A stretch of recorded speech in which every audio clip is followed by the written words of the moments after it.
Hello, and welcome to the Tavern Chat podcast. I am your host, Eric Tenkar, your bartender in the OSR, your main proprietor at the Tenkar's Tavern blog. This is one of those weird episodes. I just finished up Frog Chat with Bad Mike, Zach, and everybody else, and it's 12:35, and I'm like, I'm inspired to not put up, but at least record an episode of Tavern Chat. So, quick things. First, new quote about me. And I gotta say, it's pretty damn interesting. James Desborough, you should know him. He is an independent game designer. He's got large opinions. He's British. There was a video, Inappropriate Characters. It includes Wenger, Santanis, the pundit, and James. And I came up real briefly, and James's comment about me is Tenkar is so neutral, it's almost pathological. I think I'm going to have to make that as maybe a sound clip that I can drop into an episode as a transition. But here's the reason why I am so neutral, it is almost pathological. I was a New York City police officer for 20 years. I worked the South Bronx. I worked Harlem. Did narcotics. Worked in internal affairs. And guess what? When you're on the street, you've got to be neutral. If you're working a protest and they are basically calling for death to cops, guess what? I have to treat those protesters the same as I would treat any other citizen. I'm there to protect their rights. So being neutral, not letting my personal opinions affect how I deal with the community, and how I deal with current events in the larger community, is based upon my police training, my police experience. This is what you need to do in my spot. So it comes naturally to me. So when I say that I run the tavern as a neutral ground, I'm not taking political stances. I'm not worrying about social issues. We're talking about gaming. Guess what?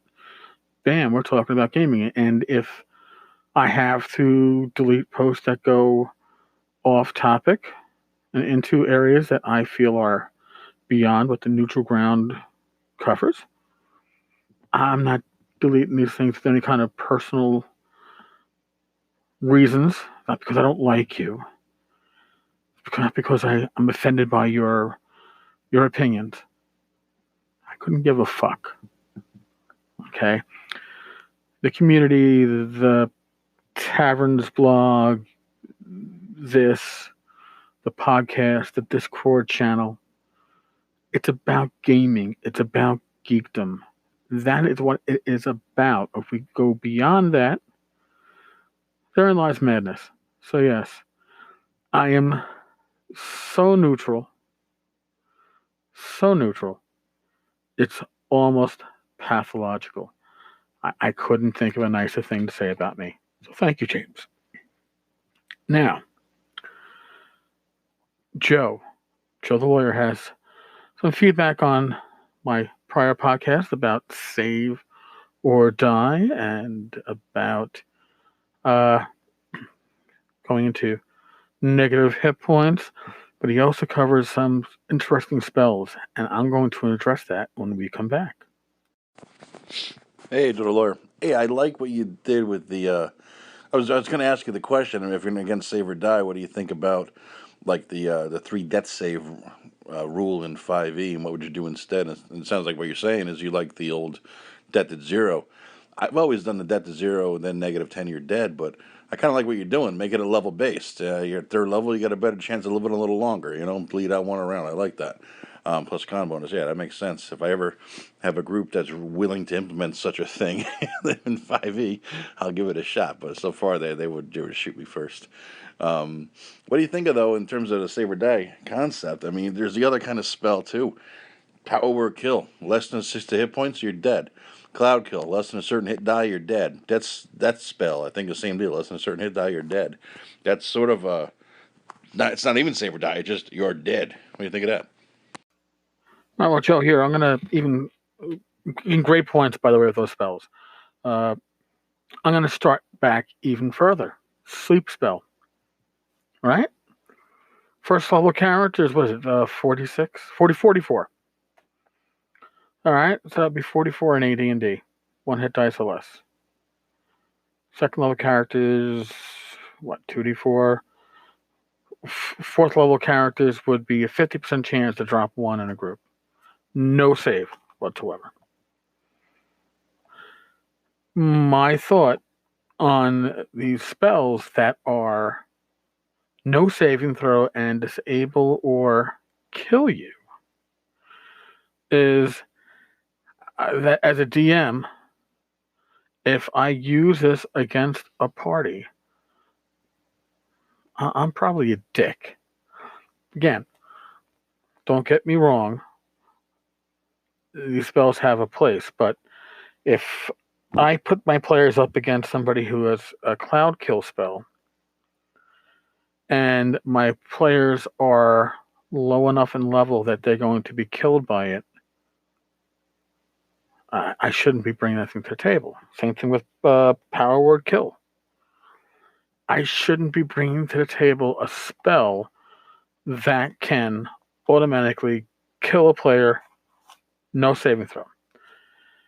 Again, the problem is sleep. Whereas Cloudkill and Powerword Kill are spells that are assumed to come in at higher levels. You're not going to have, again, theoretically, a fifth level NPC wizard running around with a scroll with Powerword Kill on it, or Cloudkill, and taking out, fourth or fifth level party. That shouldn't be part of any adventure that anybody's running or writing. The problem, again, comes down to sleep. Sleep is a part. You can wipe out a party. You get one, witch doctor or a shaman or one of the, kobold goblin races where they have access to a first level spell from the magic user list in AD&D, and if they cast sleep on a party, well, first level adventurers, 4d4. Okay, I'm going to average 10. So I would wipe out a group in Rapanathic's Mouth of Doom on average every time if I use the sleep spell. So I don't use it. So you're going to argue why it's in the game. Because the spells that are in the game are written from the perspective that they are going to be used by players. 90% of or more of the creatures that you fight in AD&D or Swords and Wizardry or any of the OSR games are not from the demi-human or the human race. Orcs, goblins, dragons, ochre jellies, whatever. But giant rats. This sleep is meant to mop up giant rats, mop up the sturges, mop up the kobolds, the ogres, the goblins. It's not meant to mop up the players. It wasn't written for that purpose. Now, how is your group going to feel if you use a sleep spell to sleep them all and you capture them? You don't do what the players do and slit every throat. You actually capture the party. You better write a game, good adventure as to why they're going to be happy with that result. If you're going to do that, I wouldn't even, hit them with the sleep spell. I would start a campaign. They've already been slept, and then That's how they got brought together and move it from there.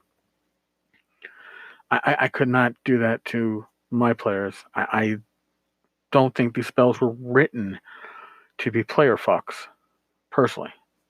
I think they were meant to sleep, to mop up, Powerword Kill, to take down a equal level type creature, Cloudkill, to mop up spell. If you're mopping up your gaming group, you're not going to be DMing long, because you're not going to have a group. That's just my opinion. Would I give players saving throws if it was used against them?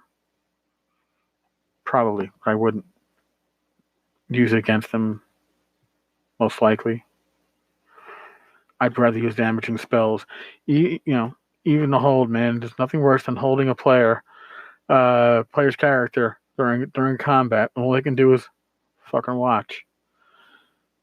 But remember, it's got to be fun for everybody. And yes, I've used hold spells against PCs. But these are combats I don't expect to last long. I do expect the players generally to overcome the challenge, even with 1 to 2 of the party held. Same thing goes with ghouls. Paralyzation. You take a player out of the combat, but once the combat is over, they will recover, and you're only taking them out one at a time. These spells like sleep, you take the whole party out.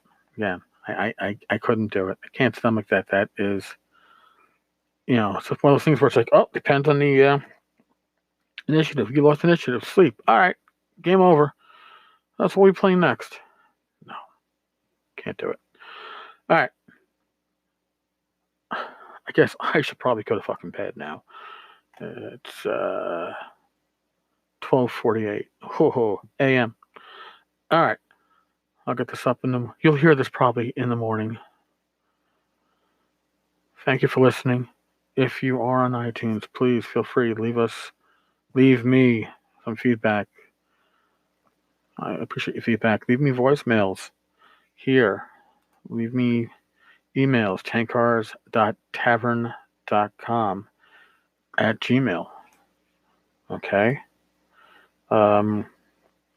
Heck, you can, if you don't have the Anchor app, you can leave a voicemail via my Google number, 347-509-5168. 347-509-5168. I do want to hear from you. Feedback is literally my bread and butter. It's what I thrive on. So, on that note, stay safe, be well, God bless. Roll those dice however you need them, high or low. I hope it works out. And I will talk with you all tomorrow. Later.